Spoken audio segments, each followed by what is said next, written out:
बिस्मिल्लाहिर्रहमानिर्रहीम। अस्सलामु अलैकुम। क्या यहूदी और बनी इसराइल एक ही हैं?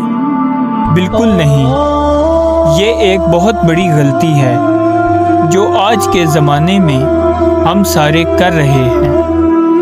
आज से 4000 साल पहले हज़रत इब्राहीम अलैहिस्सलाम फ़लस्तीन में आबाद हुए और वहाँ हज़रत इब्राहीम अलैहिस्सलाम के 2 बेटे पैदा हुए, इसहाक और इस्माइल। हज़रत इस्माइल अलैहिस्सलाम अरब में आबाद हुए थे, ये बात तो हम सब जानते हैं, लेकिन हज़रत इसहाक अलैहिस्सलाम फ़लस्तीन में ही रहे, जहाँ इनका एक बेटा पैदा हुआ जिसका नाम याकूब था, जिसका दूसरा नाम इसराइल था। हज़रत याकूब अलैहिस्सलाम के 12 बेटे थे।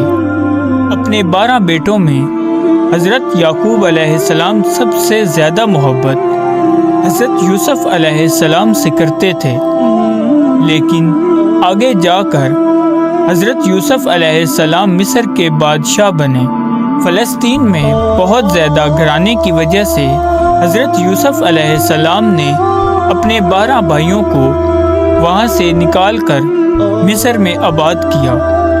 मिस्र में इनकी औलादें बहुत ज़्यादा तरक्की करने लगीं। आहिस्ता आहिस्ता वक्त गुज़रता गया और बनी इसराइल फ़िरौन की ग़ुलामी में आ गई। लेकिन 400 साल बाद अल्लाह ने इन्हीं 12 कबीलों में से हज़रत मूसा अलैहिस्सलाम को पैदा किया और इन्हें नबूवत से नवाजा।